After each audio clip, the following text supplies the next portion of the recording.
Hello दोस्तों, refix India के YouTube channel पे आपका फिर से स्वागत है। तो दोस्तों आज की वीडियो में हम बात करेंगे काफ़ी सारी, क्योंकि पैनल के अंदर काफ़ी सारी दिक्कतें हमारे को देखने को मिलती है। अलग अलग तरीके के पैनल रिपेयर होने के लिए आते हैं। तो अभी क्या है कि हमारी जो बैच चल रहा है वो पैनल रिपेयरिंग का ही चल रहा है, जो कि अभी ख़त्म हो चुका है। तो काफ़ी सारे सेट रहते हैं जो कि रिपेयरिंग के लिए भी रहते हैं। तो कई बार क्या होता है कि काफ़ी टाइम भी लग जाता है काम करते करते, तो थोड़ा लेट नाइट भी हम काम करते हैं। तो अभी क्या है कि हमारे पास जो पैनल है वो LG कंपनी का है, जिसके अंदर वर्टिकल बार की प्रॉब्लम आ रही है।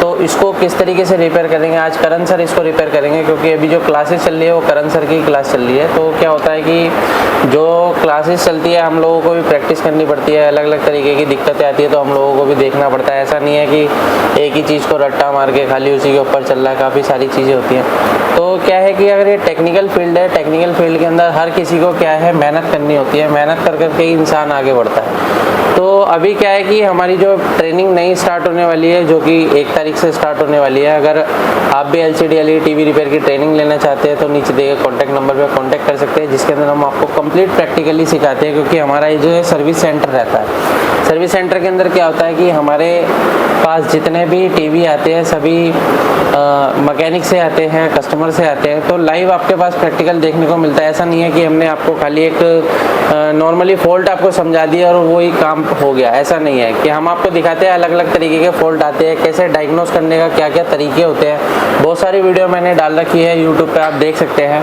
अगर आपको ऑनलाइन ऑफलाइन दोनों तरीके की ट्रेनिंग लेनी है तो आप कॉन्टैक्ट कर सकते हैं, जिसमें आपको कंप्लीट प्रैक्टिकल रहता है, लाइफ टाइम बैकअप सपोर्ट भी रहता है। ऐसा नहीं है कि कोर्स करने के बाद आपको जो है कि आपका कंप्लीट नहीं हो जाता है। वो आपको पर डे आपको नई चीज़ सीखने को मिलती है और पर डे आपको नया नया देखने को मिलेगा।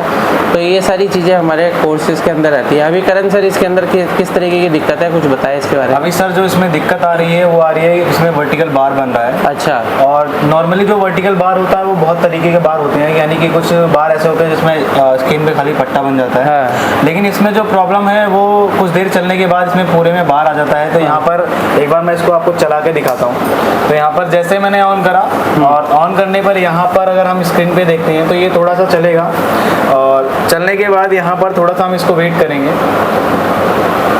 अभी यहाँ पर देखेंगे हमारा जो सेट है ऑन हो गया, और यहाँ पर धीरे धीरे ये बार आना चालू हो गया है। और अगर यहाँ पर ये जो बार है ये धीरे धीरे यहाँ पर बढ़ने लगेगा कि ये जो प्रॉब्लम है ये आपके टीकोन से भी हो सकती है, ये पैनल में शॉर्टिंग की वजह से भी हो सकती है। तो यहाँ पर इस तरीके की जो प्रॉब्लम होती है वो बहुत जगह से हमें देखने के लिए मिलती है।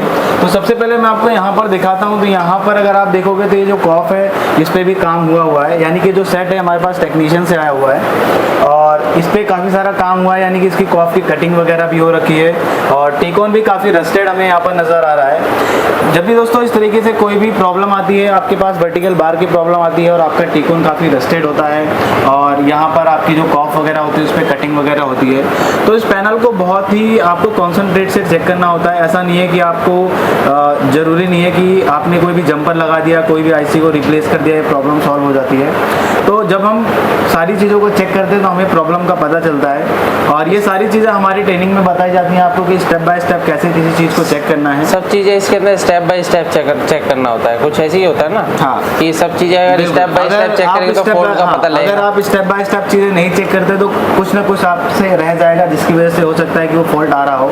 तो यहाँ पर बहुत ही बारीक से आपको चेक करना पड़ता है। तो सबसे पहले हम यहाँ पर एक मल्टीमीटर लेंगे, और मल्टीमीटर लेने के बाद दोस्तों सबसे पहला जो काम होता है वो होता है कि पैनल की जो भी बेसिक रिक्वायरमेंट वोल्टेज होती है वो आपकी रिक्वायरमेंट पूरी होनी चाहिए, तभी आपका पैनल काम करता है। तो यहाँ पर हम मीटर को सेट कर लेंगे DC वोल्ट की रेंज पर। यहाँ पर इसको सेट कर लेते हैं, और यहाँ पर सेट करने के बाद हम रख लेंगे इसको एक ग्राउंड रख लेंगे, और यहाँ पर हम सबसे पहले इसकी चेक करेंगे पैनल की 12 वोल्ट। पैनल की 12 वोल्ट चेक करने के लिए यहाँ पर अगर हम देखते हैं तो पैनल में हमारे यहाँ पर 13 वोल्ट बन रहे हैं। दोस्तों ऐसा होता है कि जो आपके सैमसंग और LG के सेट होते हैं यहाँ पर 12 वोल्ट की जगह 13 वोल्ट बनते हैं, और यहाँ पर हमारे फ्यूज पे 13 वोल्ट की सप्लाई बन रही है यहाँ पर बिल्कुल परफेक्ट तरीके से।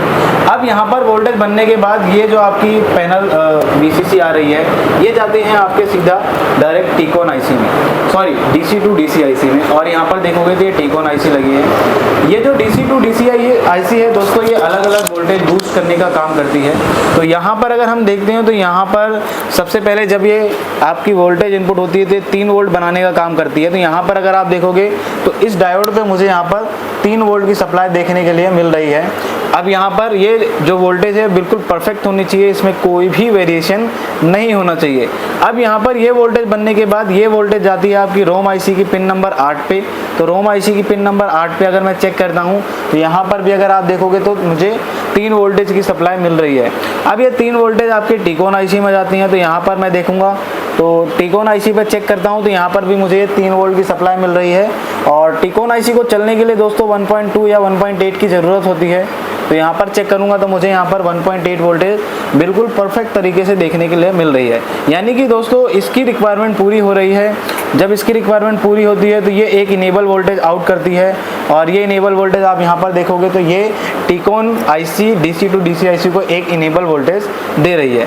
अब जैसे ही यहाँ पर ये इनेबल वोल्टेज आपकी डीसी टू डीसी आईसी को मिलते हैं तो डीसी आईसी का काम होता है अलग अलग वोल्टेज को बूस्ट करना। जो सबसे पहले वोल्टेज बूस्ट होती है वो होती है आपकी 12 वोल्ट। तो यहाँ पर अगर आप देखोगे तो 13 वोल्ट इनपुट है। और डायोड के अगर मैं कैथोड सिरे पे चेक करता हूँ तो यहाँ पर मुझे AVDD सप्लाई मिल रही है, जो कि हमारी यहाँ पर एक बूस्ट वोल्टेज कही जाती है। अब यहाँ पर ये बूस्ट वोल्टेज भी बन रही है। तो दोस्तों यहाँ पर हम चेक करेंगे VGH और VGL। तो यहाँ पर अगर आप देखोगे तो कुछ टेस्टिंग पॉइंट है। यहाँ पर मैं आपको दिखाता हूँ, जरा जूम करके यहाँ पर दिखाओ। यहाँ पर अगर आप देखोगे तो ये हमारे पास जो पॉइंट है इसे VGH का पॉइंट है। और यहाँ पर ये जो पॉइंट है ये हमारा VGL का पॉइंट है। तो यहाँ पर सबसे पहले अगर मैं VGL के पॉइंट पे चेक करता हूँ तो मुझे यहाँ पर -5 वोल्ट के अराउंड यहाँ पर बिल्कुल परफेक्ट तरीके से VGL वोल्टेज मिल रही है। और अगर हम यहाँ पर VGH वोल्टेज चेक करते हैं तो VGH के लिए मैं आपको दिखाता हूँ। VGH अगर आप यहाँ पर देखते हो तो VGH जो है ये हमारे 26 वोल्ट के अराउंड यहाँ पर वोल्टेज हमें देखने के लिए मिल रही है। यानी कि दोस्तों इस टीकॉन की क्या है कि सभी वोल्टेज ऑलमोस्ट ओके हैं। और जब भी इस तरीके से कंडीशन आती है और आपके सभी वोल्टेज बन रहे हैं टीकॉन में और फिर भी वर्टिकल बाहर आ रहा है, प्रॉब्लम आ रही है, तो दोस्तों ज़्यादातर टेक्नीशियन क्या करते हैं कि इसके CKB ब्लॉक करना चालू कर देते हैं या CKB ट्रैक को कट कर देते हैं। अभी यहाँ पर अगर हम देखते हैं तो यहाँ पर अगर आप जूम करके थोड़ा सा देखोगे तो यहाँ पर कुछ सिग्नल हैं जो कि ये सिग्नल हमारे पैनल के लिए जाते हैं। और ये जो सिग्नल है ये सिग्नल अगर पैनल के लिए नहीं जाएंगे तो दोस्तों क्या होगा, पिक्चर हमारी नहीं बनेगी या उसमें बार की प्रॉब्लम हमें देखने के लिए मिलेगी। अब दोस्तों यहाँ पर आप देखोगे जैसे यहाँ पर लिखा हुआ है VGH-R, VGH-F, odd, even, STV, reset, VCOM और VCOM यानी VCOM फीडबैक, यानी यहाँ पर अलग अलग वोल्टेजेस यहाँ पर हमें देखने के लिए मिल रही है। अब दोस्तों यहाँ पर हमें इन सभी वोल्टेज को चेक करना पड़ेगा, क्योंकि अगर इनमें से कोई भी वोल्टेज यहाँ पर आपकी मिसिंग होती है तो इस तरीके की प्रॉब्लम हमें देखने के लिए मिल सकती है। तो दोस्तों यहाँ पर जो सबसे पहले मैं वोल्टेज चेक करूँगा, यहाँ पर मैं देख लेता हूँ जो VGH-R है। VGH-R पे अगर मैं चेक करता हूँ तो यहाँ पर देखूंगा मुझे VGH-R यहाँ पर 26 वोल्टेज मिल रही है। और VGH-F अगर मैं चेक करता हूँ तो यहाँ पर जो मुझे वोल्टेज मिलनी चाहिए वो -5 मिलनी चाहिए। तो यहाँ पर अगर मैं देखता हूँ तो -5 वोल्टेज अराउंड यहाँ पर मिल रहे हैं, यानी बिल्कुल परफेक्ट तरीके से मिल रहे हैं। और आगे मैं अगर यहाँ पर वोल्टेज चेक करता हूँ, जैसे हमारा ओड इवन है तो ओड इवन पे फ्लिप फ्लॉप होना चाहिए। तो यानी 1 सेकेंड यहाँ पर अगर आप देखोगे तो VGL आ रहा है और 1 सेकेंड हमारा यहाँ पर VGH वोल्टेज बन रहा है। और इवन पे अगर मैं चेक करता हूँ तो इवन पे भी हमें सेम कंडीशन मिलनी चाहिए, यानी 1 सेकेंड यहाँ पर VGH आ रहा है और 1 सेकेंड हमारा यहाँ पर VGL आ रहा है। अब दोस्तों इस तरीके से यहाँ पर फ्लिप फ्लॉप कर रहा है। तो आगे अगर हम वोल्टेज चेक करते हैं, जैसे हमारी STV वोल्टेज है, तो STV वोल्टेज अगर हम चेक करेंगे तो हमारी यहाँ पर जो STV वोल्टेज है वो यहाँ पर, सॉरी STV नहीं है ये VST है। तो VST यहाँ पर 6 वोल्टेज के अराउंड यहाँ पर बन रही है। और यहाँ पर एक वोल्टेज और है यहाँ पर जिसको हम बोलते हैं रीसेट। अब यहाँ पर रीसेट वोल्टेज भी बन रही है। और VCOM अगर हम चेक करते हैं तो VCOM FB यानी कि VCOM का फीडबैक जो है 2.900 आ रहा है। और VCOM वोल्टेज अगर हम चेक करते हैं तो यहाँ पर जो VCOM वोल्टेज है वो हमें यहाँ पर 5 वोल्ट के अराउंड दोस्तों यहाँ पर मिल रही है। यानी कि VCOM वोल्टेज जो होती है 5 से 7 के बीच में वोल्टेज होती है। यानी कि दोस्तों यहाँ पर तो मुझे सारे वोल्टेज मिल रहे हैं। अब ये जो वोल्टेज है ये दोस्तों हमारे इस FFC के द्वारा होते हुए इस गेट कॉफ पे यहाँ पर जाता है। और इन दोनों कॉफों पे जब ये जाएगा तो यहाँ पर हमारा पैनल बिल्कुल परफेक्ट तरीके से काम करना स्टार्ट करता है। अभी यहाँ पर अगर मैं आपको दिखाता हूँ तो थोड़ा सा मैं इसको ओपन कर लेता हूँ। ओपन करने के बाद यहाँ पर देखते हैं इसको हमने यहाँ से रिमूव कर लिया। अगर आप यहाँ पर थोड़ा सा जूम करोगे तो जूम करने के बाद अगर मैं आपको यहाँ पर दिखाता हूँ तो दोस्तों यहाँ पर जो आपको जो मैंने टेस्टिंग पॉइंट अभी टिकोन पे कराए थे, यानी VGH-R, VGH-F और इवन ओड, तो यहाँ पर ओड इवन सारे ट्रैक यहाँ पर हैं। अब इन ट्रैकों पर हमें देखना पड़ेगा कि यहाँ पर वो वोल्टेज हमें मिल रही है नहीं मिल रही। तो इस पर हमें वोल्टेज चेक करने के लिए दोस्तों हमें क्या करना पड़ेगा, सबसे पहले इसको स्क्रैच करना पड़ेगा और स्क्रैच करने के बाद फिर हम यहाँ पर चेक करेंगे कि हमारी कौन कौन सी वोल्टेज इन पॉइंटों पे बन रही है और कौन सी वोल्टेज नहीं बन रही है। तो सबसे पहले मैं इसको स्क्रैच कर लेता हूँ। स्क्रैच करने के बाद फिर मैं आपको यहाँ पर दिखाता हूँ। तो दोस्तों आप देख सकते हो मैंने इसको यहाँ पर स्क्रैच कर लिया है और स्क्रैच करने के बाद मैं अपने सेट को पावर देता हूँ। और पावर देने पे सबसे पहले हम चेक करेंगे यहाँ पर VGH-R, फिर VGH-F और फिर ओड इवन। तो यहाँ पर मैं चेक करता हूँ। सबसे पहले अगर मैं इस पॉइंट पे चेक करता हूँ तो यहाँ पर मुझे VGH वोल्टेज मिलनी चाहिए। तो यहाँ पर देखोगे दोस्तों जो मुझे यहाँ पर वोल्टेज मिल रही है वो -5 वोल्टेज मिल रही है और ये वोल्टेज हमारी वेरिएशन कर रही है। और दूसरी अगर मैं VGH-F पे चेक करता हूँ तो यहाँ पर मुझे -5 वोल्टेज मिलने चाहिए, जो कि ये परफेक्ट मिल रहे हैं। और यहाँ पर आगे मैं ओड पॉइंट पे चेक करता हूँ तो यहाँ पर मुझे फ्लिप फ्लॉप मिल रहा है और ये फ्लिप फ्लॉप मेरा बिल्कुल परफेक्ट तरीके से काम कर रहा है, यानी 1 सेकंड VGL 1 सेकंड VGH। और यहाँ पर इवन पे चेक करता हूँ तो वही सेम कंडीशन मुझे यहाँ पर मिलेगी। यहाँ पर देख सकते हो यहाँ पर भी फ्लिप फ्लॉप कर रहा है। अभी दोस्तों मुझे यहाँ पर जो प्रॉब्लम नज़र आ रही है वो प्रॉब्लम ये है कि यहाँ पर जो VGH-R है इस पर मुझे यहाँ पर कोई भी वोल्टेज नहीं मिल रही है।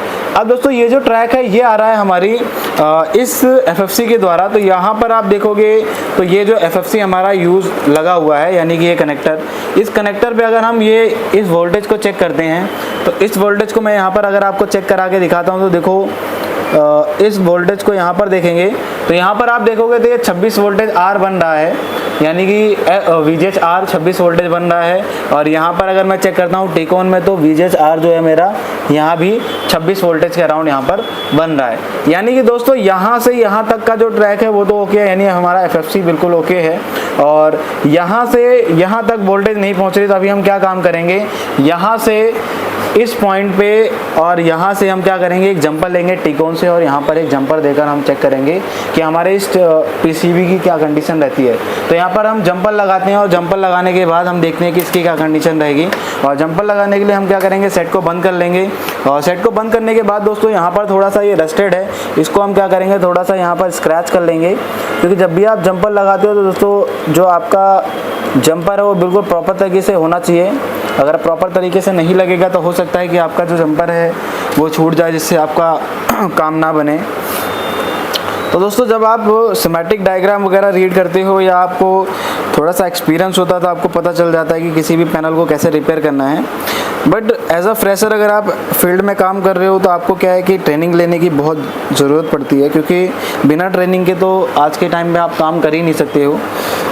तो यहाँ पर सबसे पहले हम क्या करेंगे, एक जंपर लगाएंगे। और जंपर आप इस तरीके का वायर का ले सकते हो यहाँ पर, और थोड़ा सा हम शोल्डर लेंगे और यहाँ पर जंपर लगाएंगे। जंपर लगाने के लिए दोस्तों पहले तो सबसे पहले इसको हम यहाँ पर शोल्ड कर लेंगे और शोल्ड करने के बाद थोड़ा सा हम पेस्ट लेकर लगा देंगे टेस्टिंग पॉइंट पे जहाँ भी हमें ये जंपर लगाना है। तो यहाँ पर हमने एक पॉइंट थोड़ा सा लगा दिया शोल्डर, और पेस्ट लगाने के बाद थोड़ा सा शोल्डर लगाना है यहाँ पर। तो यहाँ पर थोड़ा सा शोल्डर लगा देते हैं। और दोस्तों याद रखना, जब भी आप ये काम करते हो तो बहुत ही सफाई से काम करना है आपको। आगे आप पीछे कोई भी प्रिंट आपके शॉर्ट नहीं होने चाहिए।